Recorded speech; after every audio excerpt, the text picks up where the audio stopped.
فإن خير الحديث كتاب الله وخير الهدي هدي محمد صلى الله عليه وسلم وشر الأمور محدثاتها وكل محدثة بدعة وكل بدعة ضلالة وكل ضلالة في النار. رب اشرح لي صدري ويسر لي أمري واحلل عقدة من لساني يفقهوا قولي. اللهم انفعنا بما علمتنا وعلمنا ما ينفعنا وزدنا علما. اللهم إنا نعوذ بك من علم لا ينفع ومن قلب لا يخشع ومن نفس لا تشبع ومن عين لا تدمع ومن دعوات لا يستجاب لها. أعوذ بالله من الشيطان الرجيم من همزه ونفخه ونفثه. تبارك الذي بيده الملك وهو على كل شيء قدير الذي خلق الموت والحياة ليبلوكم أيكم أحسن عملا وهو العزيز الغفور.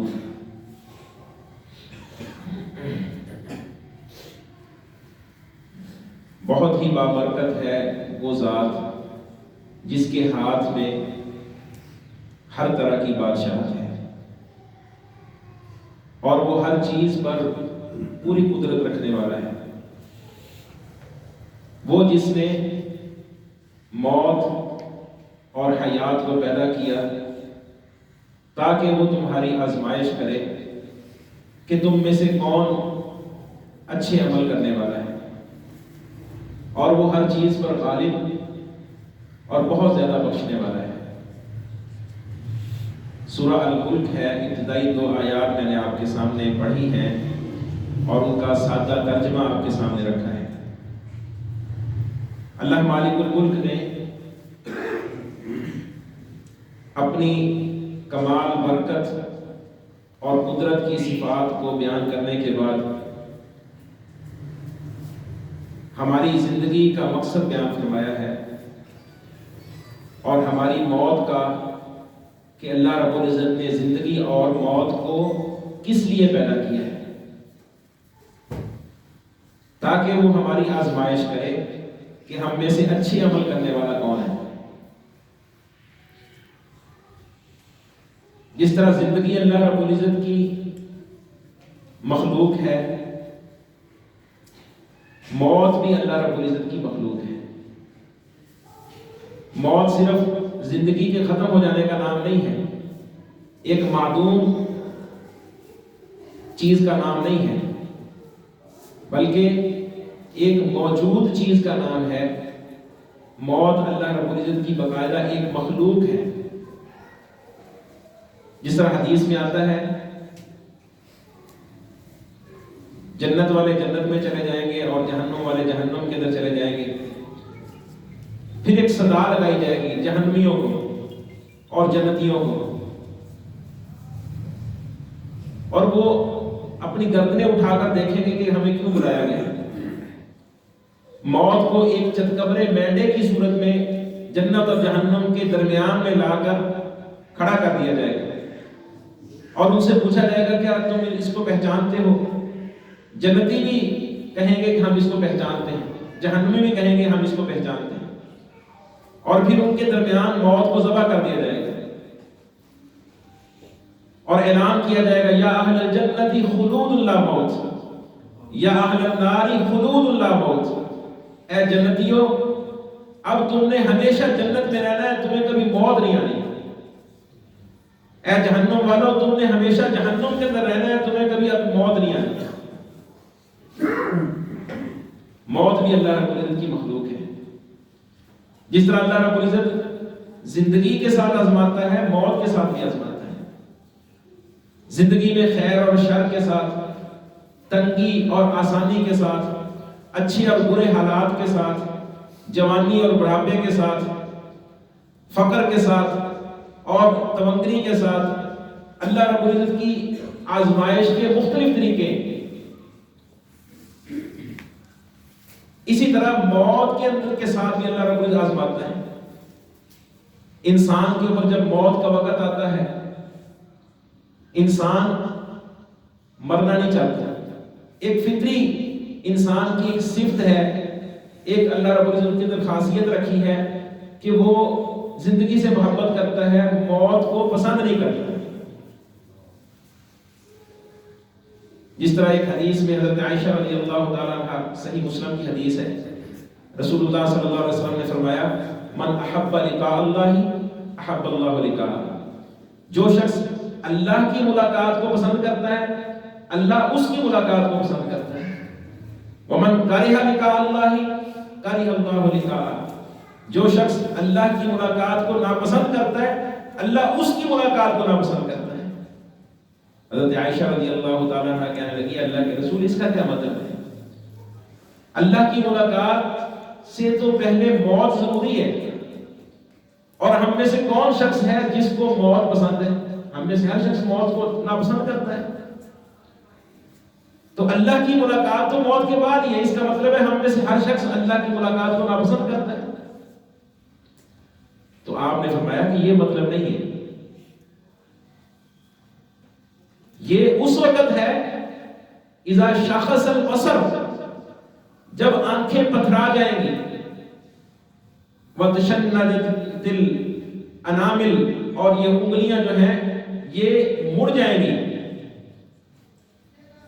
اور یہ کھال اقشعر الجلد، جلد کے انسان کے جسم کے رونگٹے کھڑے ہو جائیں گے،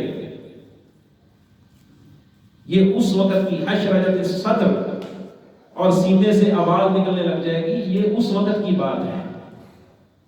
مومن کو جب موت کا وقت آتا ہے فرشتے آتے ہیں اور اس کو اللہ کی خوشنودی اور اللہ کی رحمت کی خوشخبری سناتے ہیں، پھر وہ وقت ہوتا ہے کہ وہ پیچھے نہیں جانا چاہتا، وہ آگے کی طرف جانا چاہتا ہے، میں اللہ کی رحمت کو پا لوں، اس کو آگے اچھے حالات نظر آ رہے ہوتے ہیں، ایک خوبصورت زندگی نظر آ رہی ہوتی ہے، یہ وہ وقت ہوتا ہے من احب لقاء اللہ احب اللہ لقاءہ، کہ وہ اللہ کی ملاقات کو پسند کر رہا ہوتا ہے، اللہ اس کی ملاقات کو چاہتا ہے۔ اور جو کافر ہوتا ہے، فاسق فاجر بے ایمان اور اللہ کو جھٹلانے والا ہوتا ہے، جب فرشتے اس کی روح قبض کرنے کے لیے آتے ہیں تو آگے اس کو اپنے برے حالات نظر آ رہے ہوتے ہیں، بڑی خوفناک زندگی اس کو نظر آ رہی ہوتی ہے، اللہ کے عذاب کی خوشخبریاں اس کو سنائی جا رہی ہوتی ہیں۔ یہ وہ وقت ہوتا ہے کہ وہ اللہ کی ملاقات کو ناپسند کرتا ہے اور اللہ اس کی ملاقات کو ناپسند کرتا ہے۔ انسان کی فطرت ہے، انسان مرنا نہیں چاہتا، مرنے کو ناپسند کرتا ہے۔ آدم علیہ السلام کو اسی ایک فطری چیز کے ساتھ ابلیس نے جو ہے وہ داؤ لگایا، وسوسہ لگایا کہ یہ مرنے کو ناپسند کرتا ہے، اللہ رب العزت نے ایسی مخلوق پیدا کی ہے مرنا نہیں چاہتی۔ اس نے کیا کہا؟ یا آدم هل ادلک علی شجرۃ الخلد وملک لا یبلی، اے آدم میں تجھے ایسی چیز نہ بتلاؤں، ایسا درخت اس کے بارے میں نہ بتلاؤں کہ اگر تو اس کا پھل کھا لے گا تجھے کبھی موت نہیں آئے گی۔ شجرۃ الخلد ہے، ہمیشہ زندہ رہنے والا رکھنے والا درخت ہے، اور تمہیں ہمیشہ کے لیے بادشاہی اور عزت مل جائے گی۔ فَأَكَلَا مِنْهَا، اس شوق کے ساتھ کہ میں ہمیشہ زندہ رہوں گا، میں بادشاہ بن جاؤں گا، انہوں نے اس درخت کا پھل کھا لیا۔ فَبَدَتْ لَهُمَا سَوْآتُهُمَا، جس کی وجہ سے اللہ کی نافرمانی ہوئی اور شرمگاہیں ننگی ہو گئی۔ تو شیطان نے اسی چیز کو کمزوری خیال کر کے اسی اعتبار سے وسوسہ کرتا ہے۔ اب موت تو آنی ہے، کل نفس ذائقۃ الموت، ہر نفس نے موت کو چکھنا ہے، کوئی اس سے مستثنا نہیں ہے۔ اب شیطان بھی بڑا اس وقت متحرک ہوتا ہے، شیطان سمجھتا ہے کہ یہ آخری وقت ہے میرے پاس، اب اگر میں نے اس کو چھوڑ دیا یہ جنت میں چلا جائے گا اور جہنم میں میرے ساتھ بھی جائے گا، یہ میرے ہاتھ سے بچ جائے گا۔ اب میں اس کو وسوسہ ڈالوں، اب وہ لاچارگی کا وقت ہوتا ہے، بیماری کا وقت ہوتا ہے، وہ بھی مرنا نہیں چاہتا. اس کے جو عزیز و اقارب ہوتے ہیں، اس کے بیٹے بیٹیاں ہیں، بیوی ہے، وہ بھی پوری کوشش اور پورا زور لگا رہے ہوتے ہیں کہ کسی طریقے سے اس کی جان بچ جائے. ڈاکٹروں کے پاس اور حکیموں کے پاس چکر لگائے جاتے ہیں. جب ہر طرف سے جواب مل جاتا ہے تو شیطان پھر شرکیہ وار کرتا ہے، شرک کی طرف لے کر جاتا ہے. فلاں پیر صاحب کے پاس چلے جاؤ، اس سے دم کرواؤ، جاڑ پھونک کرواؤ، اس سے تعویذ لو، شرکیہ تعویذ، شرکیہ دم، اس کی طرف درباروں کے چکر لگواتا ہے. خانقاہوں کے پھیرے ہوتے ہیں، غیر اللہ کی نظریں، نیازیں، چڑھاوے ہوتے ہیں، تاکہ یہ مر رہا ہے، یہ اپنے ایمان سے ہاتھ دھو کر مرے اور ساری اپنی نیکیاں برباد کر کے مرے. اور بہت سارے لوگ پھر اس کے چکر میں آ جاتے ہیں اور موت وہ رکتی نہیں ہے. موت تو پھر بھی آنی ہے، لیکن ساتھ اپنا ایمان اور توحید کو بھی ختم کر کے، برباد کر کے، شرکیہ عمل کر کے مرتے ہیں. یہ بہت بڑا خسارہ ہے. اور محترم بھائیوں، وہ وقت ایسا ہوتا ہے کہ انسان بڑا بے بس ہوتا ہے. کلا اذا بلغت التراقی وقیل من راق، ہرگز نہیں، جب یہ جان جو ہے یہ پورے جسم سے نکل کر سمٹ کر یہ ہنسلیوں کے پاس آ کر اٹک جاتی ہے. ہاتھوں سے بھی نکل گئی، پاؤں سے بھی نکل گئی، ہاتھ پاؤں مڑ گئے. وقیل من راق والتفت الساق بالساق، اور پنڈلی کے ساتھ چمک جاتی ہے، چمٹ جاتی ہے. یہ وہ وقت ہوتا ہے اور بڑا لاچارگی، بے بسی کا وقت ہوتا ہے. اور انسان کہتا ہے کوئی دم کرنے والا، کوئی بچا لے مجھے. اللہ رب العزت نے ہمیں یہ دعا سکھلائی ہے قرآن مجید کے اندر، وَقُلْ رَبِّ أَعُوذُ بِكَ مِنْ ہَمَزَاتِ الشَّيَاطِينِ وَأَعُوذُ بِكَ رَبِّ أَن يَحْضُرُونِ. اے نبی یہ دعا پڑھا کرو، رب اعوذ بک من ہمزات الشیاطین، اے اللہ میں شیطانوں کے چوکوں سے، اس کے حملوں اور وسوسوں سے تیری پناہ میں آتا ہوں. اور یا اللہ میں تیری پناہ میں آتا ہوں اس سے بھی کہ وہ میرے پاس موجود ہو، میرے پاس حاضر ہو، مجھے آ کے وسوسے ڈالے، خصوصاً موت کے وقت آ جائے. رسول اللہ صلی اللہ علیہ وسلم ایک اور دعا کیا کرتے تھے. دعا تھوڑی سی لمبی ہے، اس کے اندر تھوڑا سا ایک ٹکڑا جو ہے وہ اس کے متعلق ہے. وَأَعُوذُ بِكَ أَن يَتَخَبَّطَنِيَ الشَّيْطَانُ عِندَ الْمَوْتِ. یا اللہ میں تیری حفاظت میں آتا ہوں، میں تیری پناہ میں آتا ہوں. ابو داؤد کے اندر حدیث ہے، کس چیز سے تیری حفاظت میں آتا ہوں؟ ان یتخبطنی الشیطان، کہ شیطان مجھے بد حواس بنا دے، مجھے خبتی بنا دے. عند الموت، موت کے وقت، موت کے وقت میرے پاس آ جائے، میری عقل کو موت کر دے، مجھے خبتی بنا دے اور میرے منہ سے ایسے کلمات نکلوا دے کہ جس کے ساتھ میری زندگی برباد ہو جائے، آخرت والی زندگی، اور شرکیہ کلمات ہوں، میرے سارے عمل برباد ہو جائیں. اور اللہ کے رسول صلی اللہ علیہ وسلم نمازوں کے اندر بھی فرمایا کہ اذا تشہد احدکم فلیتعوذ من اربع، جب تم میں سے کوئی ایک تشہد پڑھے تو وہ 4 چیزوں سے اللہ کی پناہ مانگ لیا کرے. ان 4 چیزوں میں ایک چیز اعوذ بک من فتنۃ المحیا والممات، یا اللہ میں تیری پناہ میں آتا ہوں زندگی کے فتنوں سے بھی اور موت کے فتنوں سے بھی. کہ موت کے وقت شیطان آ جائے اور مجھے کسی فتنے میں ڈال دے. رسول اللہ صلی اللہ علیہ وسلم نے فرمایا انما الاعمال بالخواتیم، عملوں کا دار و مدار خاتمے پر ہے.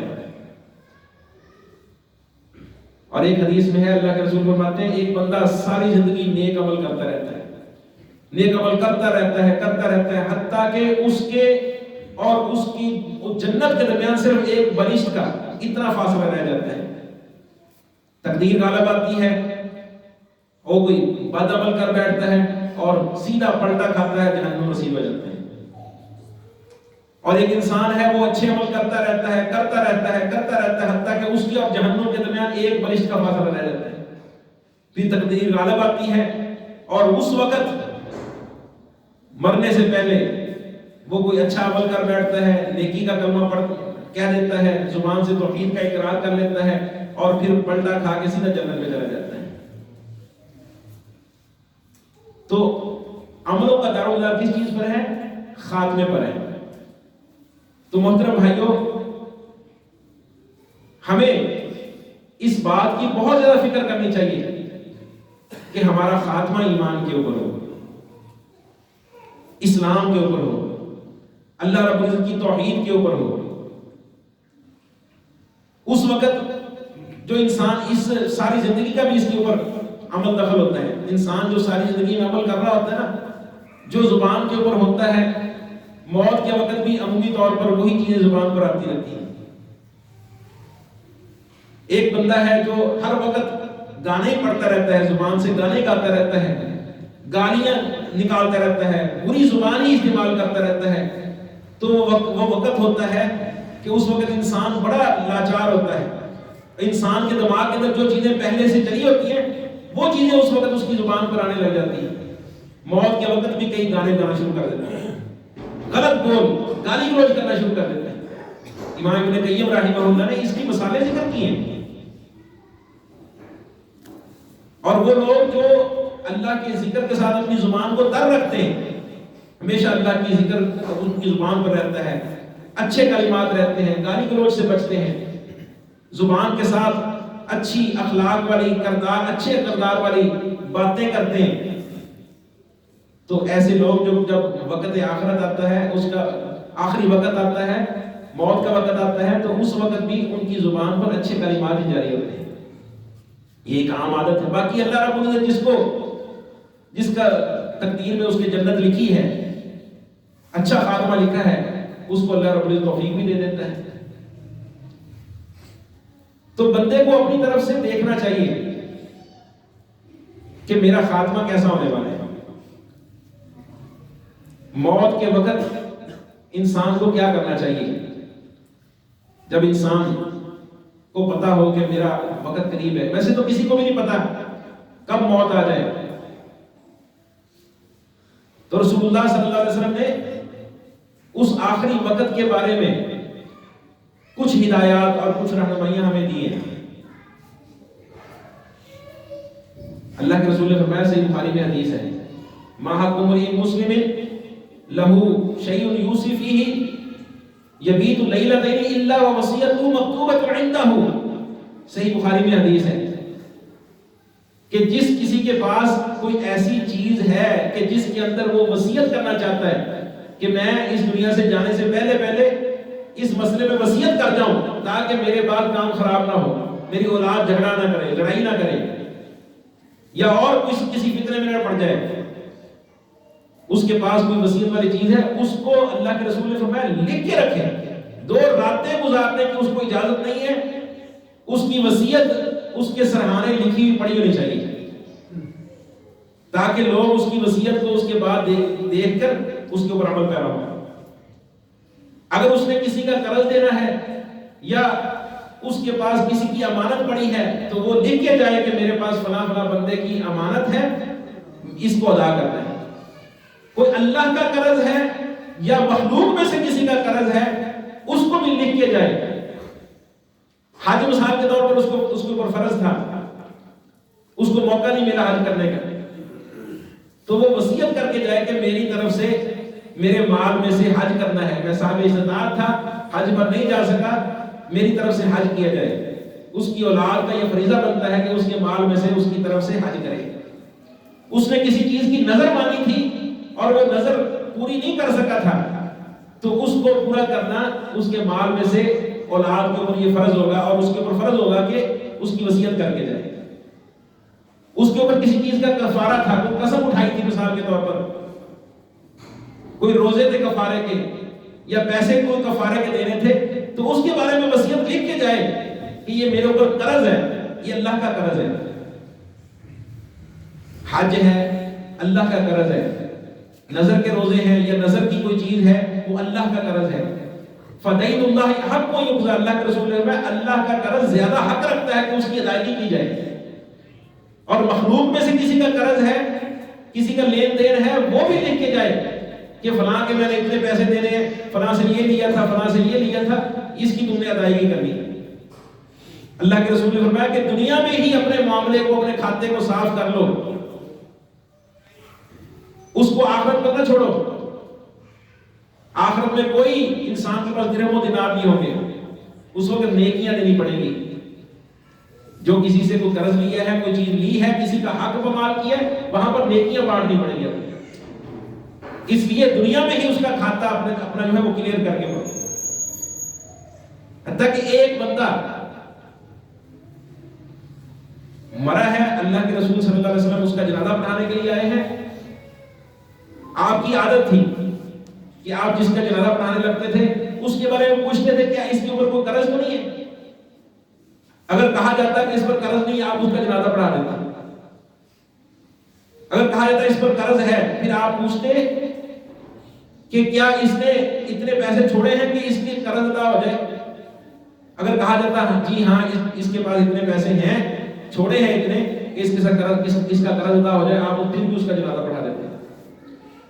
اگر یہ کہا جاتا کہ اس نے قرض چھوڑا ہے اور اس کی ادائیگی نہیں چھوڑی، اتنے پیسے اس نے اپنے جائیداد میں نہیں چھوڑے کہ جس کے ساتھ اس کی قرض کی ادائیگی ہو جائے، آپ فرماتے صلو علی صاحبکم، میں اس کا جنازہ نہیں پڑھوں گا، اس کا جنازہ تم خود ہی پڑھو.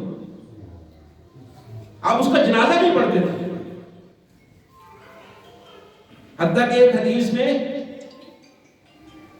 ایک بندہ اس کا جنازہ لایا گیا، اس کو مسجد نبوی کے پاس رکھا گیا. اللہ کے رسول صلی اللہ علیہ وسلم کو اطلاع دی گئی. صحابہ فرماتے ہیں ہم نے اس کو غسل دیا، اس کو کفن دیا اور اللہ کے رسول کو اطلاع دی. اللہ کے رسول آئے، اس کا جنازہ پڑھایا، بلکہ اس کا جنازہ پڑھانے کے لیے کھڑے ہوئے اور آپ نے پوچھا کہ کیا اس کے اوپر قرض تو نہیں ہے؟ تو بتلایا گیا کہ 2 دینار قرض ہے. تو آپ نے اس کی ادائیگی کے بارے میں پوچھا کیا اس کے پاس اتنے پیسے ہیں کہ قرض ادا ہو جائے؟ کہا کہ نہیں. آپ نے فرمایا اس کا جنازہ خود ہی پڑھو. ابو قتادہ رضی اللہ تعالیٰ عنہ وہ کہنے لگے اللہ کے رسول اس کا 2 دینار جو ہے قرض میرے ذمہ رہ گیا، میں دوں گا. آپ نے فرمایا تیرے ذمہ ہو گیا؟ انہوں نے کہا ہاں. تیرے مال میں سے ادا ہوگا؟ جی ہاں میرے مال میں سے ادا ہوگا. یہ میت اس سے بالکل بری ہے؟ جی ہاں میت اس سے بالکل بری ہے. یہ تفصیل، یہ وضاحت اللہ کے رسول نے پوچھی. پھر آپ نے اس کا جنازہ پڑھایا، پھر چھوڑا نہیں آپ نے ان کو. رات جنازہ پڑھایا ہے، صبح کے وقت اللہ کے رسول کی ملاقات ابو قتادہ سے ہوئی. فوراً پہلا سوال ہی آپ نے یہ کیا، اے ابو قتادہ ان 2 دیناروں کا ما فعلت الدینار عمران، ان 2 دیناروں نے کیا کیا؟ کیا بنا ان کا؟ ادا کر دیے؟ اللہ کے رسول رات ہی میت فوت ہوئی، ہم نے دفنایا، ابھی ادا کر دوں گا. آپ خاموش ہو گئے. پھر اگلے دن پھر ملاقات ہوئی حضرت ابو قتادہ رضی اللہ عنہ سے. آپ نے پہلا سوال پھر بھی یہی کیا. تو انہوں نے کہا ابھی ادا کر کے آیا ہوں. تو آپ نے فرمایا الآن بردت علیہ جلدہ، اب اس کی قبر ٹھنڈی ہوئی ہے، اب اس کی جلد اس کو سکون ملا ہے قبر کے اندر. اور ایک روایت میں ہے ایک بندے کے بارے میں آپ نے اعلان کیا کہ بھئی فلاں کے وارث کون ہے، فلاں قبیلے کے. کوئی نہیں کھڑا ہوا. پھر پوچھا تو آپ کو بتلایا گیا. تو آپ نے فرمایا کہ تمہارا جو مرنے والا ہے نا معصور بدینہ، وہ اپنے قرض کی وجہ سے پھنسا ہوا ہے، اس کا قرض ادا کرو. یعنی اتنا یہ اہم معاملہ ہے. تو مرنے والے کو اپنی موت سے پہلے وصیت کر کے جانی چاہیے تاکہ وہ اس قرض سے، لوگوں کے حقوق سے بری ہو جائے. اور اگر اس کے پاس مال ہے تو مال کے اندر بھی شرعی وصیت کا خیال رکھے. بیٹیوں کا حق ہے وہ بمال نہ ہو، وصیت کر کے جائے کہ شرعی طور پر میری وراثت کو تقسیم کرنا ہے. جو حصہ میرا بیٹیوں کا بنتا ہے، بیٹوں کا بنتا ہے، قرآن و حدیث کی روح سے اس اعتبار سے تقسیم کرنا ہے.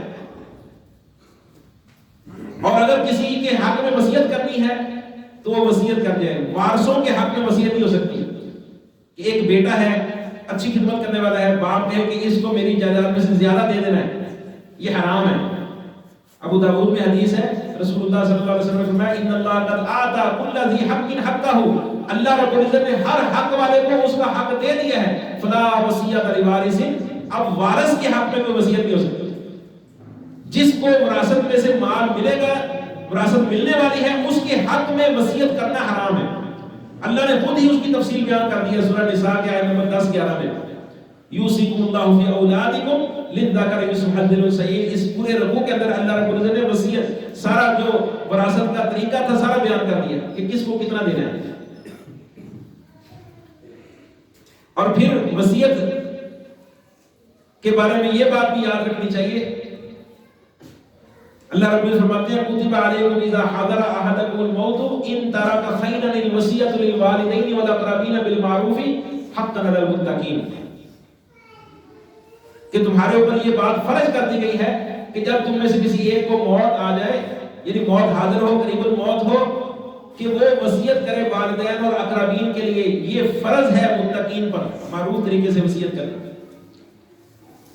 اب وارثوں کے لیے وصیت تو جائز نہیں ہے، لیکن مقربین میں سے، قریبی رشتہ داروں میں سے وہ لوگ جن کو وراثت نہیں مل رہی، وہ محروم ہو رہے ہیں، ان کے لیے وصیت کرنا اس آیت سے ضروری معلوم ہوتا ہے. مثال کے طور پر والدین کافر ہے، والد کافر ہے یا ماں کافر ہے، تو اس کو مسلمان بیٹے کی جائیداد میں سے کچھ بھی نہیں ملتا. اللہ کے رسول صلی اللہ علیہ وسلم نے فرمایا لا یرث المسلم الکافر ولا الکافر المسلم، مسلمان کافر کا وارث نہیں بن سکتا اور کافر مسلمان کا وارث نہیں بن سکتا.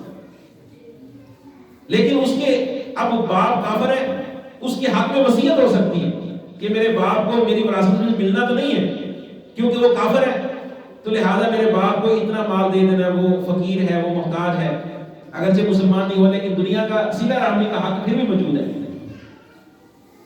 مقربین ہے، مثال کے طور پر ایک شخص فوت ہوا ہے، اس کا بیٹا پہلے فوت ہو گیا اور بیٹے کی اولاد موجود ہے اور وہ غریب ہیں، حق رکھتے ہیں، اور دوسری اولاد کی ہونے کی وجہ سے بیٹے کی جو اولاد ہے وہ محروم ہو رہی ہے. اصول اور قاعدہ یہی ہے کہ جو شخص انسان سے پہلے فوت ہو جاتا ہے، بیٹا ہے باپ سے پہلے فوت ہو گیا، تو اس بیٹے کو باپ کی وراثت میں سے کچھ بھی نہیں ملتا. دوسرے بیٹوں کو جو زندہ ہیں، باپ کی وفات کے وقت جو زندہ ہیں، ان کو ملے گا. جو باپ کی وفات سے پہلے بیٹا فوت ہو گیا اس کو نہیں ملنا. اب بیٹوں کی موجودگی میں پوتوں کو، جو بیٹا فوت ہو اس کی اولاد موجود ہے، وہ محروم ہو رہے ہیں، ان کو کچھ نہیں مل رہا. اب باپ کا یہ فرض ہے کہ وہ اپنے پوتوں کے لیے وصیت کر کے جائے، چونکہ میرا بیٹا پہلے فوت ہو گیا تھا اور اس کی اولاد ہے، اس کو میری وراثت میں کچھ بھی نہیں ملے گا، اس اولاد کے لیے میں اتنی وصیت کر کے جاتا ہوں، ان کو میرے مال میں سے اتنا دے دینا ہے. یہ اس آیت کی روح سے یہ وصیت ضروری معلوم ہوتی ہے، فرض معلوم ہوتی ہے. اللہ تعالیٰ فرماتے ہیں کتب علیکم، تم پر فرض کر دیا گیا. اب دادے کو چاہیے کہ اپنے محروم ہونے والے پوتوں کے لیے اور پوتیوں کے لیے وصیت کر کے جائے. اور وصیت کتنی کرنی ہے؟ 1/3 سے زیادہ وصیت نہیں کر سکتا. یعنی کل مال 3 لاکھ ہے تو 1 لاکھ سے زیادہ کی وصیت کرنا حرام ہے. زیادہ سے زیادہ 1 لاکھ کی، 3 لاکھ میں سے 1 لاکھ کی وصیت کر سکتا ہے، اور باقی جو 2 لاکھ ہے وہ ورثاء کے لیے چھوڑے گا. اگر اس سے زیادہ کی وصیت کی ہے تو وہ گناہ گار ہے. یا وارثوں کے لیے، بیٹے کے لیے یا بیٹی کے لیے وصیت کر گیا ہے جن کو وراثت میں حصہ ملتا ہے، پھر بھی گناہ گار ہے اور اس وصیت کو پورا نہیں کیا جائے گا. اس کی اصلاح کی جائے گی، اس کی اصلاح کر کے 1/3 سے کم کو وصیت پر لایا جائے گا اور 1/3 تک کی وصیت کو پورا کیا جائے گا. اگر اس سے زیادہ کی وصیت کی ہے تو اس کو پورا نہیں کیا جائے گا. اگر گناہ کی وصیت کی ہے، نافرمانی کے کسی کام کی وصیت کی ہے، تو اس کو پورا کرنا بھی حرام ہے.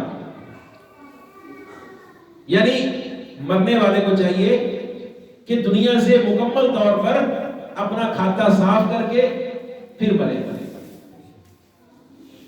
اور اگر کسی شخص کو اچھی موت آ گئی، ایمان کی حالت میں موت آ گئی، اس کے دل میں ایمان تھا، اس کے دل میں نفاق نہیں تھا، کفر نہیں تھا، وہ بدعت سے خالی تھا، بری تھا، بدعتی نہیں تھا، بدعتیوں سے محبت رکھنے والا نہیں تھا، اہل ایمان سے محبت رکھنے والا تھا، اس کے دل کے اندر مسلمانوں کے بارے میں محبت تھی، حسد، بغض، نفرت، کینہ اور دشمنی نہیں تھی، اس کے دل کے اندر ریاکاری نہیں تھی، اس کے ہاتھ کسی مسلمان کے خون سے رنگے ہوئے نہیں ہیں، وہ کسی مسلمان کا ناحق مال کھانے والا نہیں ہے، سود کے ساتھ، جوئے کے ساتھ، دھوکے فراڈ کے ساتھ، جھوٹ کے ساتھ۔ وہ کسی کی عزتوں کو، مسلمانوں کی عزتوں کو پامال کرنے والا نہیں ہے۔ اگر وہ اس حالت میں مر گیا تو یہ اس کے لیے بہت اچھی علامت ہے، اس کا حسن خاتمہ ہے۔ ایمان ہے، نفاق نہیں ہے، ریا نہیں ہے، دل خالص ہے، قلب سلیم ہے، مسلمانوں کے حقوق سے بری ہے، اس پر کسی کا کوئی حق نہیں ہے، تو اس حال میں اگر اس کی نیکیاں تھوڑی بھی ہوں گی نا، وہ نجات پا جائے گا۔ اور اگر اللہ کے رسول صلی اللہ علیہ وسلم نے فرمایا کہ اللہ جس کو موت جمعرات کی رات، جمعہ اور جمعرات کی درمیانی رات اور جمعہ والے دن اگر کسی کو موت آ گئی تو رسول اللہ صلی اللہ علیہ وسلم نے فرمایا وقاہ اللہ من فتنۃ القبر، اللہ رب العزت اس کو قبر کے فتنے سے، قبر کے عذاب سے محفوظ رکھ لے گا۔ یہ بھی حسن خاتمہ کی علامت ہے، اچھے خاتمہ کی علامت ہے۔ اور ایک حدیث میں فرمایا موت المؤمن بعرق الجبین، مومن کی جو موت ہے پیشانی کے پسینے کے ساتھ آتی ہے۔ اگر کسی کے کوئی مومن مر رہا ہے اور اس کی پیشانی میں پسینہ آ گیا، اس کا مطلب ہے کہ یہ اچھی علامت ہے، یہ مبارک موت ہے، شہادت کی موت بڑی مبارک موت ہے۔ اللہ کے رسول صلی اللہ علیہ وسلم اس کی دعا کیا کرتے تھے۔ کسی کو پہرے کی حالت میں اللہ کے راستے میں پہرا دے رہا ہے اور اسی حالت میں فوت ہو گیا، یہ بھی بڑی مبارک موت ہے، حسن خاتمہ ہے۔ تو موت کا جو وقت ہے اللہ رب العزت نے قرآن مجید کے اندر اس کے بارے میں بھی بیان فرمایا ہے۔ سورہ الواقعہ کے اندر اللہ تعالیٰ فرماتے ہیں فلولا اذا بلغت الحلقوم وانتم حينئذ تنظرون ونحن اقرب اليه منكم ولكن لا تبصرون، بس کیوں نہیں جب یہ روح حلقوم تک، گلے تک آ جاتی ہے، وانتم حينئذ تنظرون، اور تم اس وقت دیکھ رہے ہوتے ہو، جو کیفیت گزر رہی ہوتی ہے مرنے والے کے ساتھ تمہاری آنکھوں کے سامنے ہوتا ہے۔ وَنَحْنُ أَقْرَبُ إِلَيْهِ مِنْكُمْ وَلَكِنْ لَا تُبْصِرُونَ، ہم اس وقت اس کے زیادہ قریب ہوتے ہیں لیکن تم نہیں دیکھ رہے ہوتے ہیں۔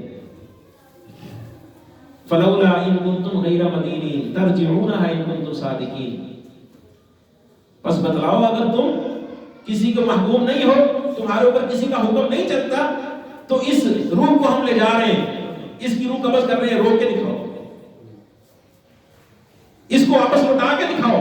اگر تم سچے ہو کہ تم کسی کا محکوم نہیں ہو، تمہارے اوپر کسی کا حکم نہیں چلتا، تو اس کو واپس لوٹا کے دکھاؤ۔ آگے اللہ رب العزت نے 3 گروہوں کا ذکر کیا ہے کہ مرنے والے جو ہے نا وہ 3 گروہ ہوتے ہیں ان کے۔ فَأَمَّا إِن كَانَ مِنَ الْمُقَرَّبِينَ، پہلا وہ گروہ ہے جو مقربین کا ہے، اور اسی سورت کے شروع میں فرمایا وَالسَّابِقُونَ السَّابِقُونَ أُولَٰئِكَ الْمُقَرَّبِينَ، مقربون، وہ مقربین کون ہیں؟ جو نیکیوں میں سبقت کرنے والے ہوتے ہیں، ایک دوسرے سے مقابلہ کرنے والے ہوتے ہیں نیکی کے کاموں میں، اللہ کی اطاعت کے کاموں میں۔ علم کی قوت ہے، عمل کی قوت ہے، اور اللہ اور اس کے رسول کی اطاعت کوٹ کوٹ کے بھری ہوئی ہے، اور صبر اور استقامت کے ساتھ دین کے اوپر مضبوط ہیں، یہ مقرب لوگ ہیں۔ جب ان کی موت کا وقت آتا ہے تو کیا کہا جاتا ہے؟ ان کو فرشتے آتے ہیں، سامنے نظر آنا شروع ہو جاتے ہیں فرشتے، کہا جاتا ہے فروح و ریحان و جنت نعیم، تمہارے لیے اللہ کی رحمت ہے، تمہارے لیے اللہ کی طرف سے خوشبودار پھول ہیں، اور تمہارے لیے نعمتوں والی جنت ہے۔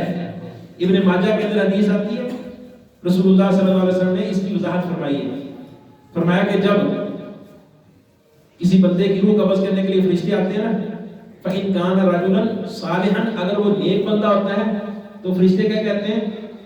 اخرجی ایتها النفس الطیبہ کانت فی الجسد الطیب، اے پاکیزہ روح نکل جو کہ پاکیزہ جسم کے اندر ہو، کانت فی الجسد الطیب، ایک پاکیزہ جسم کے اندر رہنے والی تھی، جسم بھی پاک ہے، دل بھی پاک ہے، دل کے اندر کوئی کینہ نہیں ہے، کوئی شرک نہیں ہے، کوئی ریا نہیں ہے، حسد بغض نفرتیں نہیں ہیں، جسم بھی وضو کے اعضاء پاک ہیں، جسم بھی طہارت والا ہے، پاک جسم کے اندر رہنے والی روح نکلا، وہ اس کو کہتے رہتے ہیں اور کہتے ہیں اخرجی حمیدتن، تو قابل حمد ہے، تیری تعریفیں ہوں گی، نکلا، اخرجی الی رضوان اللہ الی روح و ریحان و رب راز غیر غضبان، نکل تیرے لیے اللہ کی رحمتیں ہیں، تیرے لیے اللہ کے خوشبودار پھول ہیں، تیرا راضی رب جو ہے وہ تجھے بلا رہا ہے. وہ یہ سائے لگاتے ہیں، وہ روح جسم سے نکل آتی ہے اور پھر اس کو بڑے عزت کے ساتھ شرف کے ساتھ اوپر لے کر چڑھتے ہیں، پہلے آسمان کے اوپر جاتے ہیں اور تعارف کرواتے ہیں یہ فلاں بن فلاں ہے، اور وہ اس کو مرحبا کہتے ہیں، مرحبا بالروح الطیب، اس پاکیزہ روح کو خوش آمدید ہے جو ایک پاکیزہ جسم کے اندر تھی. اللہ کی رحمت کی خوشخبری اس کے لیے ہے، اللہ کے خوشبودار پھول اس کے لیے حاضر ہیں، اللہ کی نعمتوں والی جنت ہے، اس کے لیے آسمان کے دروازے کھول دیے جاتے ہیں. یہ پہلا گروہ ہے جس کے بارے میں فرمایا فَأَمَّا إِن كَانَ مِنَ الْمُقَرَّبِينَ، وہ لوگ جو مقرب ہیں، فَرَوْحٌ وَرَيْحَانٌ وَجَنَّةُ نَعِيمٍ. دوسرا گروہ وَأَمَّا إِن كَانَ مِنْ أَصْحَابِ الْيَمِينَ، وہ لوگ جو اصحاب الیمین ہیں، جن کے نامہ اعمال ان کے دائیں ہاتھ میں پکڑائے جائیں گے، جس طرح سورہ الحاقہ میں نا فَأَمَّا مَنْ أُوتِيَ كِتَابَهُ بِيَمِينِهِ فَيَقُولُ هَاؤُمُ اقْرَءُوا كِتَابِيَهْ، لوگوں دیکھو یہ میری کتاب ہے، یہ میرا اعمال نامہ اعمال ہے، یہ میری کتاب زندگی ہے جس کو میں نے تحریر کروایا فرشتوں کے ہاتھ میں. ہم بھی اپنی کتاب زندگی تحریر کروا رہے ہیں. ہم جو کچھ بولتے ہیں ہم گویا کہ فرشتوں سے کہہ رہے ہوتے ہیں میں یہ بول رہا ہوں یہ لکھو. اگر ہم برا بولتے ہیں تو فرشتوں کو ہم برا لکھوا رہے ہیں، اگر ہم اچھا بولتے ہیں تو گویا کہ ہم فرشتوں سے کہہ رہے ہوتے ہیں یہ میری برائیاں لکھ لو. ہم میں سے ہر شخص اپنی کتاب زندگی اپنے فرشتوں کے ہاتھوں تحریر کروا رہا ہے، اور یہ کتاب زندگی اس کو قیامت والے دن اس کے ہاتھ میں مل جائے گی، یہ تم نے تحریر کروائی ہے، اس کو دیکھ لو. اور جو اصحاب الیمین ہوں گے جن کے ہاتھ دائیں ہاتھ کے اندر اس کی کتاب زندگی دی جائے گی، وہ خوشی سے پھولے نہیں سمائے گا. ہاں وہ پڑھو کتابی ہے، لوگوں دیکھو یہ میرا نام اعمال ہے، یہ میری کتاب زندگی. انی ظننت انی ملاق حسابی، مجھے یقین تھا کہ میں اپنے حساب کو ملنے والا ہوں، میں اللہ کے سامنے حاضر ہونے والا ہوں، مجھے اس بات کا یقین تھا، اس لیے میں اپنی زندگی کو اس اعتبار سے گزارتا رہا کہ میں نے اللہ کے سامنے حاضر ہونا. انی ظننت انی ملاق حسابی فہو فی عیشۃ راضیہ، وہ بڑی خوش کن زندگی کے اندر ہوگا، فی جنت عالیہ، بلند جنتوں کے اندر ہوگا. اور فرمایا فرشتے جب موت کو ایسے اصحاب الیمین میں سے کسی کی موت کا وقت آتا ہے تو فرشتے کیا کہتے ہیں؟ فرشتے اس کی موت کے وقت اس کے پاس آتے ہیں اور کہتے ہیں سلام اللہ کا من اصحاب الیمین، تیرے لیے سلامتی ہے اس لیے کہ تو اصحاب الیمین میں شامل ہو گیا، تیرے لیے سلامتی ہی سلامتی ہے.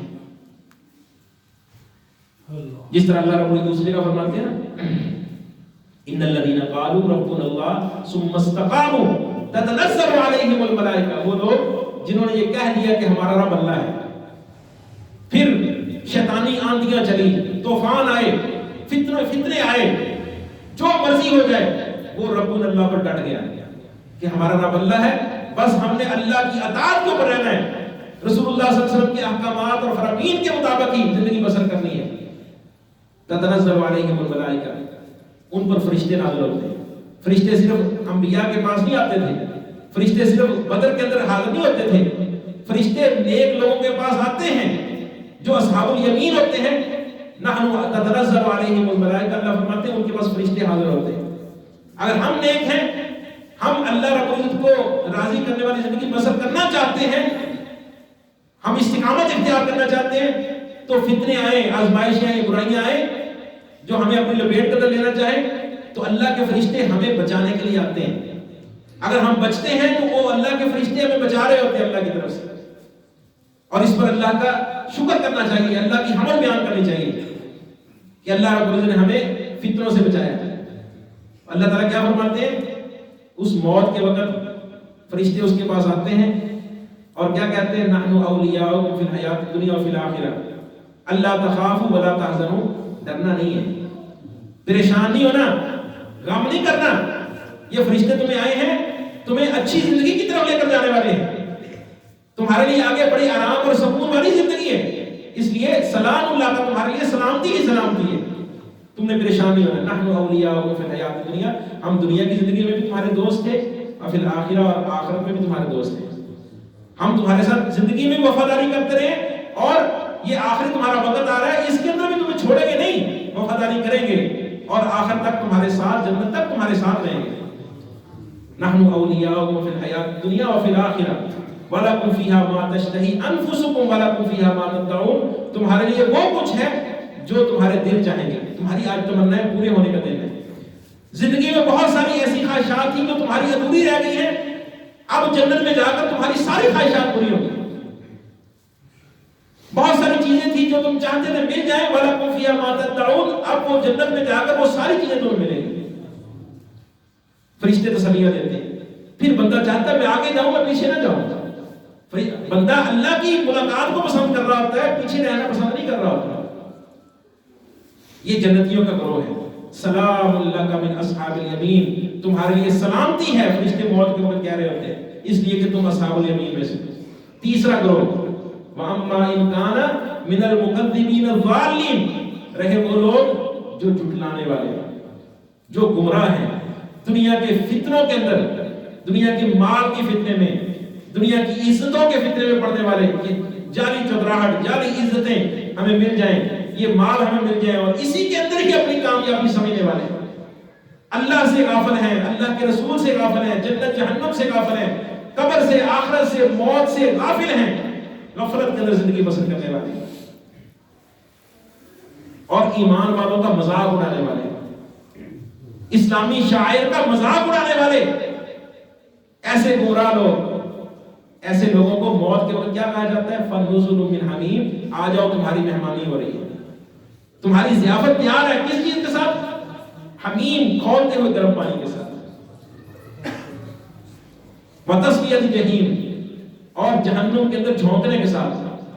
جس طرح دنیا میں یہ مذاق کیا کرتے تھے ایمان والوں کے ساتھ، اسلامی شاعر کے ساتھ استہزاء کیا کرتے تھے، اسی طرح موت کے وقت ان سے مذاق ہوگا، استہزاء ہوگا. آ جاؤ تمہاری مہمانی تیار ہے. جس طرح دوسری جگہ فرمایا نا فَبَشِّرْهُم بِعَذَابٍ أَلِيمٍ، ان کو خوشخبری دے دو. کس چیز کی؟ دردناک عذاب کی. اب دردناک عذاب کی خوشخبری ہوتی ہے. گویا کہ یہ جس طرح مذاق کرتے رہے، ایسے ان کے ساتھ موت کے وقت مذاق ہوگا. اور پھر صرف یہی نہیں، سورہ انفال کے اندر اللہ تعالیٰ فرماتے ہیں وَلَوْ تَرَىٰ إِذِ الظَّالِمُونَ إِذْ يَتَوَفَّى الَّذِينَ كَفَرُوا الْمَلَائِكَةُ يَضْرِبُونَ وُجُوهَهُمْ وَأَدْبَارَهُمْ وَذُوقُوا عَذَابَ الْحَرِيقِ. اے نبی کاش آپ دیکھیں جب فرشتے کافروں کے پاس آتے ہیں اور کافروں کی روحیں قبض کرتے ہیں، کیا کرتے ہیں؟ يَضْرِبُونَ وُجُوهَهُمْ وَأَدْبَارَهُمْ، ان کے منہوں پر بھی تھپڑ مارتے ہیں اور ان کی پشتوں پر بھی تھپڑ مار رہے ہوتے ہیں. ایسے کافروں کی، بد کرداروں کی، فاسق و فجار لوگوں کی ایسے روحیں قبض ہوتی ہیں، تھپڑ پڑ رہے ہوتے ہیں. وَذُوقُوا عَذَابَ الْحَرِيقِ، اور فرشتے کہہ رہے ہوتے ہیں آج جلنے کا عذاب چکھو، تمہارے لیے جلنے کا عذاب تیار ہے. اور سورہ انعام کے اندر اللہ رب العزت نے اسی چیز کو بیان فرمایا ہے وَلَوْ تَرَىٰ إِذِ الظَّالِمُونَ فِي غَمَرَاتِ الْمَوْتِ وَالْمَلَائِكَةُ بَاسِطُو أَيْدِيَهُمْ أَخْرِجُوا أَنفُسَكُمْ الْيَوْمَ تُجْزَوْنَ عَذَابَ الْهُونِ بِمَا كُنتُمْ تَقُولُونَ عَلَى اللَّهِ غَيْرَ الْحَقِّ. فرشتے جب آتے ہیں ظالموں کے پاس اور کیا کہتے ہیں، ظالم جو ہے اپنی موت کی بے ہوشی میں ہوتے ہیں، فرشتے اپنے ہاتھوں کو پھیلا کر کہتے ہیں نکالو اپنے نفس، اپنی روحیں باہر نکالو. اليوم تجزون عذاب الهون، آج تمہیں رسوا کر دینے والا عذاب دیا جائے گا، اس وجہ سے کہ تم اللہ کے بارے میں ناحق باتیں کہتے تھے اور اللہ کی آیتوں کے ساتھ مذاق کرتے تھے. اور تیسری جگہ سورہ قاف کے اندر اللہ رب العزت نے کافروں کی روحوں کے قبض ہونے کو ذکر فرمایا ہے وَجَاءَتْ سَكْرَةُ الْمَوْتِ بِالْحَقِّ وَذَلِكَ مَا كُنْتَ مِنْهُ تَحِيدُ. جب موت کی بے ہوشیاں حق کے ساتھ آ جائیں گی، سارے پردے چھٹ جائیں گے اور فرشتے نظر آنے شروع ہو جائیں گے. ذَلِكَ مَا كُنْتَ مِنْهُ تَحِيدُ، یہ آ گئی ہے تیرے پاس وہ چیز جس سے تو بھاگا کرتا تھا، جس کا تو انکار کیا کرتا تھا، یہ تیرے سامنے. وَنُفِخَ فِي الصُّورِ ذَلِكَ يَوْمُ الْوَعِيدِ، اور اس وقت سور میں پھونکا جائے گا، وہ ڈرانے کا دن ہے، وعید کا دن ہے.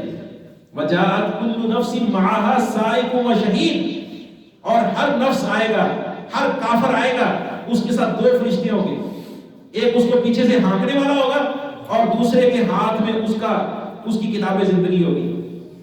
ساری زندگی میں جو عمل اس نے کیے ہیں اس کی شہادت دینے والا دوسرا فرشتہ ہوگا اور اس کو ہانک کر لے جایا جائے گا اس کے سارے بایو ڈیٹا کے ساتھ.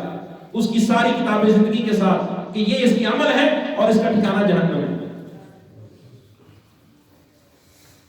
وجاءت كل نفس معها سائق وشهيد لقد كنت في غفلة من هذا فكشفنا عنك غطاءك. ساتھ اس کو یہ کہا جائے گا کہ تو نے بڑی غفلت میں زندگی بسر کی، بڑی غفلت میں پڑا رہا. فکشفنا عنک غطاءک، آج ہم نے تیرے سارے پردے جو ہیں دور کر دیے ہیں. فبصرک اليوم حدید، آج تیری نظر جو ہے بڑی تیز ہے، آج تو سارا کچھ دیکھ رہا ہے. وہ عذاب جن کا تو انکار کیا کرتا تھا، وہ فرشتے جن کا تو انکار کیا کرتا تھا، آج تیرے سامنے سارا کچھ آ گیا ہے، اب تو کیسے انکار کرے؟ اور وہ کہیں گے ربنا ابصرنا وسمعنا فرجعنا نعمل صالحا انا موقنون. یا اللہ ہم نے دیکھ لیا، ہم نے سن لیا، ایک مرتبہ ہمیں چھوڑ دے، ایک مرتبہ موقع دے دے، دنیا میں لوٹا دے، ہم نیک عمل کریں گے، وہ عمل دوبارہ نہیں کریں گے جو پہلے کرتے رہے. یہ مکذبین اور ظالمین کی حالت ہے. فَأَمَّا إِنْ كَانَ مِنَ الْمُكَذِّبِينَ الظَّالِمِينَ، وہ لوگ جو جھٹلانے والے ہیں، گمراہ ہیں. فَنُزُلٌ مِّنْ حَمِيمٍ، فرشتے موت کے وقت آ کر ان کو یہ خوشخبری دیتے ہیں تمہاری مہمانی گرم پانی کے ساتھ تیار ہے. وَتَصْلِيَةُ جَحِيمٍ، اور تمہارے لیے جہنم کے اندر جھونکا جا رہا ہے. آگے اللہ تعالیٰ فرماتے ہیں اِنَّ هَذَا لَهُوَ حَقُّ الْيَقِينِ، اس کے اندر شک نہ کرنا، یقیناً یہ بالکل حق بات ہے اور یقینی بات ہے. یہ تمہارے تین گروہ بن کے رہنے. وَكُنْتُمْ أَزْوَاجًا ثَلَاثَةً فَأَصْحَابُ الْمَيْمَنَةِ مَا أَصْحَابُ الْمَيْمَنَةِ وَأَصْحَابُ الْمَشْأَمَةِ مَا أَصْحَابُ الْمَشْأَمَةِ وَالسَّابِقُونَ السَّابِقُونَ أُولَٰئِكَ الْمُقَرَّبُونَ. یہ تین گروہ تمہارے بننے. یہ اللہ رب العزت نے ہمیں اس لیے نصیحت کی ہے، اس لیے ہمیں بتلایا ہے، سارا کچھ قرآن پاک کے اندر کھول کے بیان کر دیا ہے کہ ہم اپنی ترجیحات کو دیکھیں کہ دنیا کے اندر زندگی گزارتے ہوئے جس کو ہم نے چھوڑ کے چلے جانا ہے، ہمیشہ نہیں رہنا، ہماری ترجیحات کیا ہے، ہم کن چیزوں سے محبت کرتے ہیں، کن چیزوں سے نفرت کرتے ہیں. اور یہ بات ہمیں یاد رکھنی چاہیے، انسان کی ترجیحات کے مطابق انسان کو آخرت ملے گی. اگر اس کی ترجیحات صرف دنیا کی زندگی ہے تو آخرت میں اس کے لیے کچھ نہیں ہے. وَمِنَ النَّاسِ مَن يَقُولُ رَبَّنَا آتِنَا فِي الدُّنْيَا فَمَا لَهُ فِي الْآخِرَةِ مِنْ خَلَاقٍ، جو کہتے ہیں یا اللہ ہمیں دنیا میں دے دے، آخرت میں ان کو کچھ نہیں ملے گا. من کا اور ایک دوسری جگہ فرمایا جس جو ہر سب دنیا کو چاہتا ہے، دنیا کی کھیتی کو چاہتا ہے، اس کو دنیا کی کھیتی مل جاتی ہے، آخرت میں اس کے لیے کچھ نہیں ہوتا. من کانا یرید حرث الدنیا نؤتیہ منہا، جو ہر سے دنیا کو چاہتا ہے ہم اس کو اس میں سے دے دیتے ہیں. ہم اپنی ترجیحات کو دیکھیں، اپنی صبح و شام کو دیکھیں، اپنی ترجیحات، جو جس چیز کو ہم چاہتے ہیں، جو ہماری خواہشات ہیں، ان چیزوں کو دیکھیں. اس لیے اللہ رب العزت نے قرآن مجید کے اندر ہمارے لیے نصیحت کی ہے کہ ہم اپنی زندگیوں کو سدھار لیں. موت کا کوئی پتہ نہیں ہوتا کس وقت آ جائے، اور جب موت کا وقت آ جاتا ہے تو فرشتے سارے سامنے آ جاتے ہیں اور انسان کے لیے ساری حقیقتیں واضح ہو جاتی ہیں. اللہ رب العزت سے دعا ہے کہ اللہ رب العزت یہ زندگی کے جو قیمتی ایام اللہ نے دیے ہیں آخرت سنوارنے کے لیے، ہم ان سے فائدہ اٹھائیں اور اپنی غفلتوں کو دور کریں اور اپنی زندگی کی حقیقت کو سمجھیں اور اپنے اعمال کو سدھار لیں، اللہ کے فرمان بردار بن جائیں، رسول اللہ صلی اللہ علیہ وسلم کے متبع سنت بن جائیں. اللہ رب العزت ہمیں ہمیشہ آخرت تک توفیق دیتا رہے، آخرت تک، اور ہمارا خاتمہ اللہ رب العزت ایمان پر کرے. اقول قولی ھذا استغفر اللہ لی و لکم ولسائر المسلمین.